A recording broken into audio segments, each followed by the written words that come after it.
Good morning all of you. आज हम 12th class exercise 4.6 करने से पहले कुछ थोड़ा सा बेसिक करेंगे। Solution of system of linear equation using inverse of A matrix. तो उससे पहले जो सिस्टम ऑफ इक्वेशंस है, सिस्टम ऑफ इक्वेशंस वो टू टाइप का होता है। फर्स्ट कंसिस्टेंट और second inconsistent.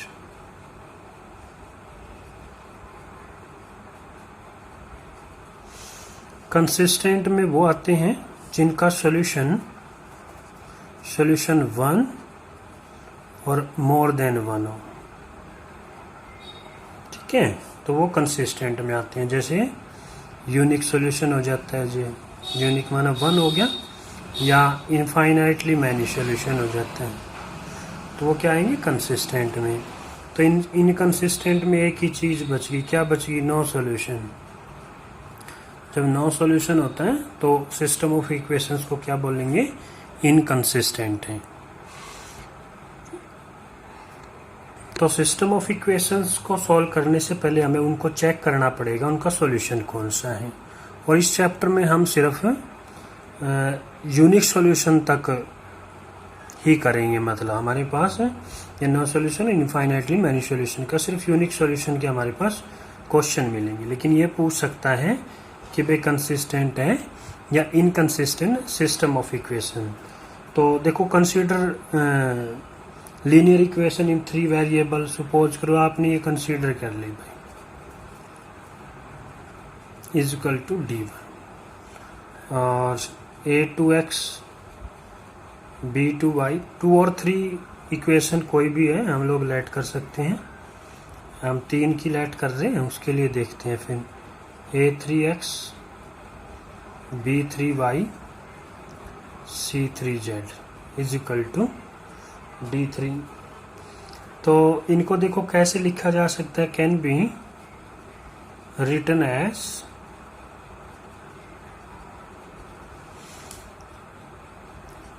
ax is equal to b। ठीक है ना, हम लोग प्रीवियस एक्सरसाइज में हमने ऐसे किया था। तो यहाँ पे a क्या हो गया फिर आपके पास? यहाँ पे हो गया a1 b1 c1, a2 b2 c2, a3 b3 c3। और x क्या हो जाएगी? वेरिएबल में x y z। और बी मैट्रिक्स क्या होगी यहाँ पर? d1 d2 d3। इस तरह से हम इसको लिख सकते हैं। माना अगर हम लोग इसमें सब्स्टिट्यूट करें इनको, तो ये इसी के इक्वल आएगा। तो देखो हमारे पास क्या है, ax is equal to b है। तो हम लोग इसको प्री मल्टीप्लाई कर लेते हैं, pre multiply by a inverse. देखो हम क्या कर रहे हैं, system of linear equation using solution निकाल रहे हैं उसका using inverse of A matrix. तो इसलिए हम लोग इसको क्या कर रहे हैं, pre multiply by a inverse कर रहे हैं। तो a इनवर्स a हो जाएगा, x is equal to a inverse b हो जाएगा। और ये हमें पता है आइडेंटिटी मैट्रिक्स हो गई, i x is equal to a inverse b। और i x क्या हो जाएगा? x हो जाएगा। और ये क्या हो जाएगा? a inverse b। तो इसका यूज करके हम लोग जो वेरिएबल है ना x y z, इनकी हम लोग वैल्यू निकाल सकते हैं। और इस मेथड को बोलते हैं मैट्रिक्स मेथड।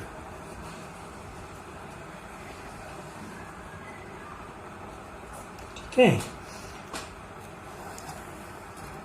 लेकिन ये तभी होगा जब हम लोग इसमें ये कहें कि भाई जो मैट्रिक्स A है, माना ये केस नंबर फर्स्ट है आपका, केस नंबर फर्स्ट। माना जब A matrix non singular matrix होगी, तब इसका ये यूनिक सॉल्यूशन होगा। जो आएगा x y की वैल्यू वो यूनिक वैल्यू आएगी, इसलिए ये सॉल्यूशन कौन सा होगा? यूनिक सॉल्यूशन होगा। मतलब केस नंबर ये फर्स्ट है। केस नंबर सेकंड अगर नॉन सिंगुलर की बजाय सिंगुलर मैट्रिक्स हो जाए तो केस सेकंड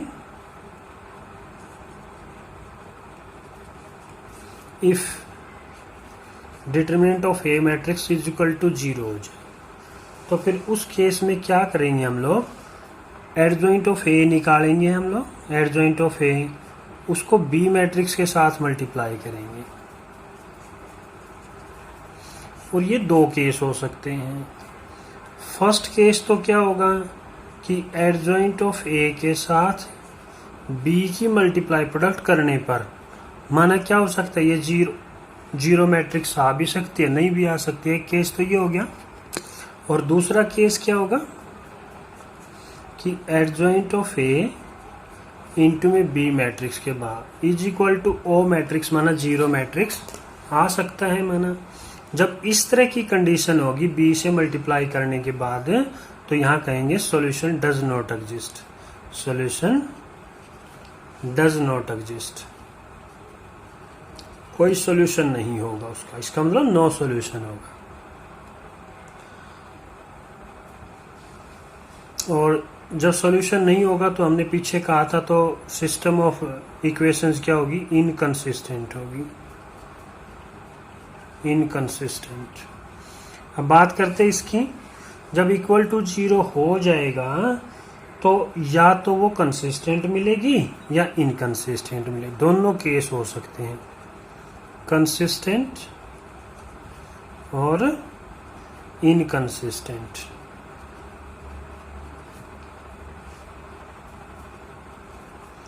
क्योंकि देखो हमने यूनिक सॉल्यूशन तो कर लिया, नो सॉल्यूशन का भी पता लग गया, तो एक केस और रह गया ना, इनफाइनाइटली मैनी सॉल्यूशन। वो यहाँ पर इसके ऊपर डिपेंड करते हैं। अगर वो कंसिस्टेंट है तो इसका मतलब इनफाइनाइटली मैनी सॉल्यूशन रहा होगा, और इनकंसिस्टेंट है तो इसका मतलब solution does not exist, no solution रहा होगा मतलब। ठीक है ना, इन बातों को हम लोग इस तरह से देखेंगे। हमने जो एग्जामिनर है, इन मतलब हमारी जो एक्सरसाइज है सिर्फ वो यूनिक सॉल्यूशन तक रिस्ट्रिक्टेड है मतलब, तो हम लोग इनके बारे में भी देखेंगे, आगे पढ़ेंगे। तो पहले हम लोग देखो एक्सरसाइज का फर्स्ट क्वेश्चन देखते हैं एक बार। एक्सरसाइज 4.5 का first question, examine the consistency of the system of equation exercise 1 to 6। 1 to 6 तक हमें ये कंसिस्टेंसी चेक करनी है। तो इक्वेशन ऑफ, ये दो इक्वेशन है हमारे पास, ये फर्स्ट ये सेकंड, तो कैन बी रिटन एज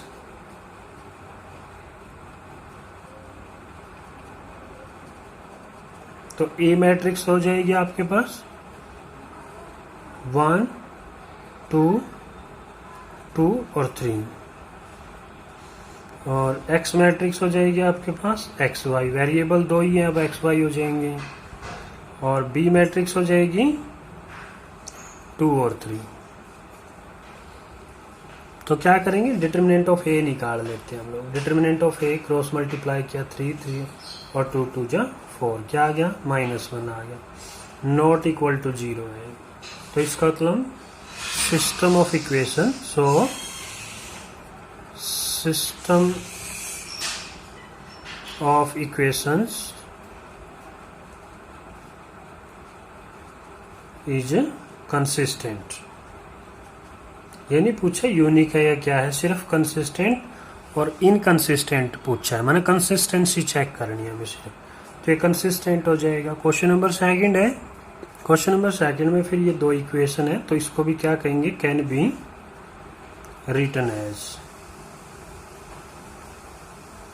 तो ए मैट्रिक्स हो जाएगी आपके पास, इनके कोफिशिएंट 2 -1 1 1, और एक्स मैट्रिक्स हो जाएगी एक्स वाई, इसमें वेरिएबल है, और बी मैट्रिक्स हो जाएगी 5 4। तो डिटर्मिनेंट ऑफ ए निकाल लेते हैं, क्रॉस मल्टीप्लाई किया 2 और इधर से किया तो प्लस का 1, तो क्या आ गया 3 आ गया, नॉट इक्वल टू 0 है। सो उसी टाइप से आ गया आपके पास जैसे फर्स्ट क्वेश्चन किया था। सो system of equations is consistent. Question number 3 है, क्वेश्चन नंबर 3, तो इसको भी लिख लेंगे, can be written as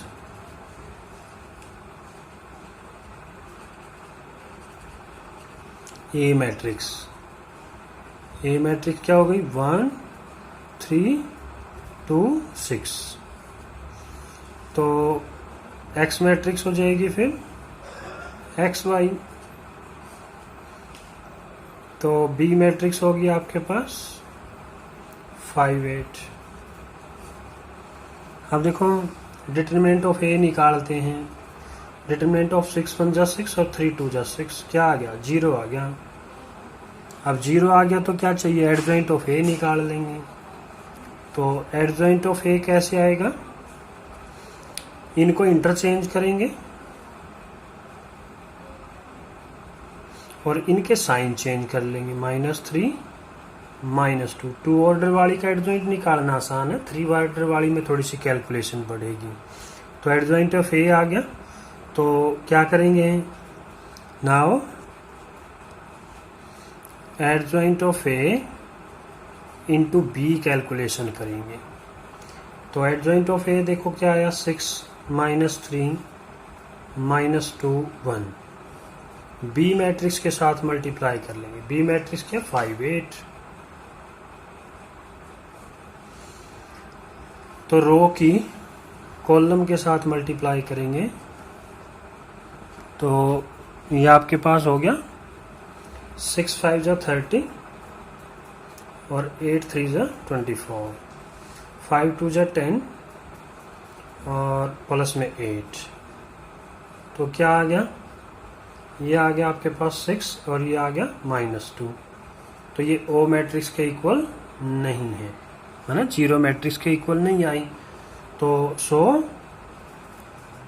system of equations is क्या होता था? नो सॉल्यूशन होता था। सॉल्यूशन डज नॉट एग्जिस्ट है। सो system of equation is inconsistent. Inconsistent हो जाएगी। ठीक है। नेक्स्ट क्वेश्चन है क्वेश्चन नंबर 4। तो फिर देखो क्या कैसे कैन बी रिटन एज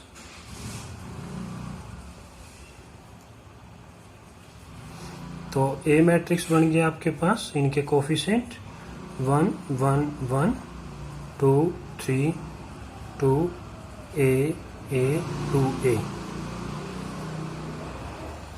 और x मैट्रिक्स 3 वेरिएबल हैं, x y z। और b मैट्रिक्स तो b मैट्रिक्स हो जाएगी 1 2 4। क्या चेक करें? डिटरमिनेंट ऑफ ए निकाल लेते हैं। तो डिटरमिनेंट ऑफ ए R1 के लॉन्ग एक्सपेंड कर रहे हैं 1 इंटू तो 6a -2a, फिर माइनस तो 2 2 जा 4, माइनस में 2a और प्लस में 1 इंटू तो 2a -3, 2a -3a। तो ये बन गया आपके पास 4a, ये -2a और ये बन गया -a। इसको सिंप्लीफाई किया तो a आ गया और a नॉट इक्वल टू 0। ये 0 नहीं हो सकता क्योंकि ये 0 इज इक्वल टू 4 पॉसिबल नहीं है। तो इसका मतलब नॉट इक्वल टू 0 है ये। सो सिस्टम तो डिटरमिनेंट क्या आ गया? नॉन सिंगुलर मैट्रिक्स होगी। सो system of equations is consistent. तो ये कंसिस्टेंट हो जाएगी। नेक्स्ट क्वेश्चन है 5th क्वेश्चन। तो इसको भी कैसे लिखेंगे? Can be written as A matrix लिख लेते हैं 3 -1 -2 3 -1 -2। देखो x नहीं है तो 0 2 -1, 3 -5 z नहीं है तो वो 0। और x मैट्रिक्स हो जाएगी x y z और b मैट्रिक्स हो जाएगी 2 -1 3। तो फर्स्ट ऑफ ऑल एक्सपेंड करेंगे मैट्रिक्स को, डिटरमिनेंट निकाल लेते हैं। डिटरमिनेंट ऑफ ए मैट्रिक्स तो C1 के अलोंग कर लेते हैं, तो 3 ये छोड़ देते हैं, ये 0, ये माइनस का 5 हो जाएगा, क्योंकि ये माइनस माइनस प्लस और एक माइनस फार्मूले का। फिर इसको तो छोड़ ही देंगे, फिर इसका ध्यान रखना, पर साइन का ध्यान रखना आपने, आगे प्लस आएगा या माइनस आएगा। तो ये देखो इसका सुफिक्स का सम क्या होगा, ये आपका 3 1 है तो पॉजिटिव रहेगा। वैसे भी देखो प्लस माइनस प्लस ऐसे या ऐसे करके ये अल्टरनेटली चलते हैं, तो ये क्या आ जाएगा, प्लस आएगा। तो 3 इंटू में ये छोड़ दें तो ये 1 हो गया और ये प्लस का 4 आ गया, तो ये माइनस का 15 और ये प्लस का 15, तो क्या आ गया, 0 आ गया। 0 आ गया तो अब क्या चाहिए, फिर एडजॉइंट ऑफ ए चाहिए, और एडजॉइंट ऑफ ए निकालने के लिए क्या क्या चाहिए, कोफैक्टर चाहिएंगे। तो कोफैक्टर निकाल लेते A1 1। इसके सुफिक्स का सम ध्यान रखना है ना, पहला प्लस आता है तो इसके साथ मल्टीप्लाई 0 और ये माइनस का 5, बाहर प्लस था तो -5 ही रहेगा। A1 2 निकाल लेते हैं, अब बाहर माइनस आएगा और ठीक है ना, ये ध्यान रखना, बाहर माइनस है तो ये छोड़ दो, ये 0, ये प्लस का 3 हो जाएगा, 0 प्लस में 3, तो क्या आ गया, -3 आ जाएगा। फिर इसके बाद A13 निकाल लेते हैं, A13 निकालेंगे, देखो ये छोड़ने पे अच्छा प्लस आएगा बाहर, तो ये 0, ये माइनस का 6, 0 -6, तो क्या आ गया, -6 आ गया। A21 निकाल लेते हैं, बाहर माइनस आएगा, ये छोड़ देते हैं, सॉरी A21 इसका ये छोड़ने के बाद तो ये 0 और ये माइनस का 10, 0 -10, तो क्या हो जाएगा, +10 हो जाएगा। A22 निकाल लेते हैं, बाहर क्या आएगा, प्लस आएगा, तो ये छोड़ दो, ये 0, ये प्लस का 6, तो 0 प्लस में 6 मीन्स 6 हो गया। A23 निकाल लेते हैं, बाहर माइनस आएगा, तो ये छोड़ने पे तो 15 और प्लस का 3, माइनस का 15 प्लस में 3, तो कितना आ गया, -12 और बाहर माइनस है तो +12 हो गया। उसके बाद A31 निकाल लेते हैं, A31 बाहर प्लस आएगा, ये छोड़ने के बाद तो प्लस का 1 और प्लस का 4, बाहर प्लस है ही, +1 प्लस में 4 = 5 आ गया। A32 निकाल लेते हैं, बाहर माइनस आएगा, ये छोड़ने के बाद तो -3 और 0, -3 प्लस में 0 कर लो, तो ये क्या हो गया, प्लस का 3 हो जाएगा। A32 निकालेंगे तो ये बाहर क्या आएगा, ये सॉरी A33 है तो बाहर प्लस हो गया, ये छोड़ने के बाद 3 2 जा 6 -0, 6 -0 माना 6 आ गया। तो क्या चाहिए, एडजॉइंट ऑफ ए चाहिए। एडजॉइंट ऑफ ए कैसे आएगा, जो हमारे पास मैट्रिक्स आई है उसका ट्रांसपोज कर देंगे, ट्रांसपोज ऑफ, देखो मैट्रिक्स क्या बनी, -5 -3 -6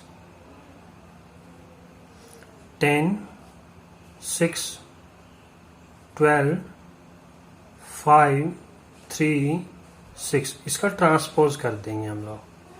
तो देखो इसका ट्रांसपोज होके ये क्या बनेगी, -5 -3 -6 10 6 12 और इधर 5 3 6, ये इसका ट्रांसपोज हो गया, मैट्रिक्स आ गई, तो एडजॉइंट ऑफ ए आ गया। फिर क्या करना है, एडजॉइंट ऑफ ए को बी मैट्रिक्स के साथ मल्टीप्लाई करके देखेंगे, तो ये आ गया -5 10 5 -3 6 3 -6 12 और 6 मल्टीप्लाई बी मैट्रिक्स, और बी मैट्रिक्स क्या आपके पास 2 -1 3, 2 -1 3।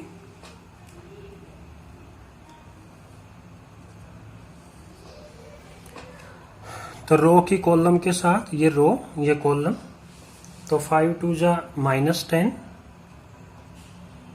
और -10 और प्लस में 15, फिर इसके साथ -6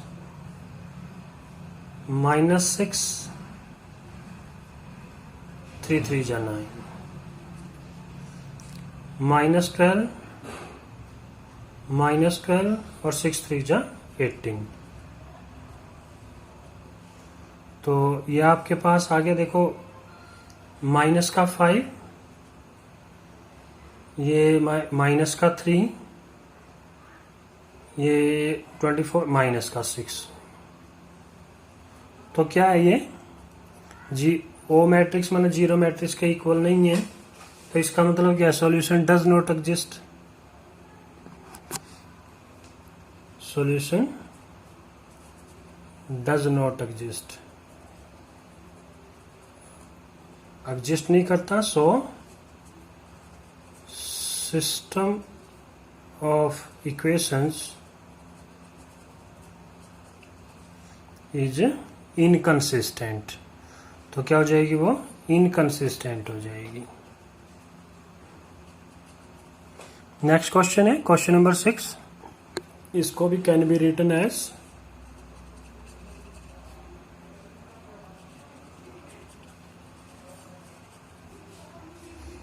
A मैट्रिक्स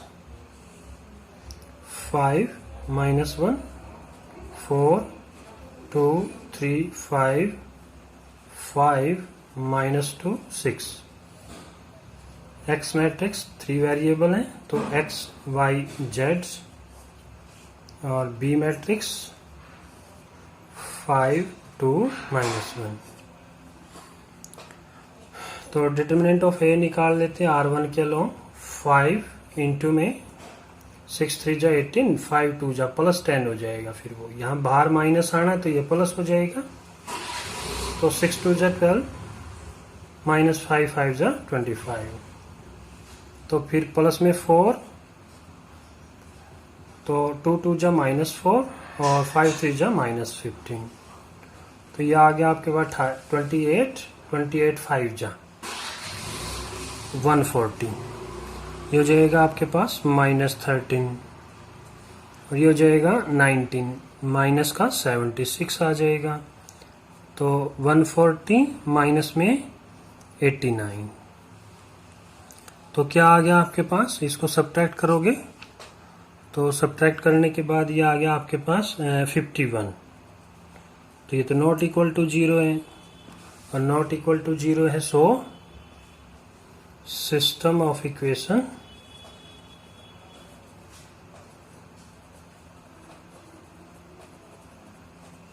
इज कंसिस्टेंट। ठीक है, आज इतना ही, बाकी कल करेंगे। अच्छा।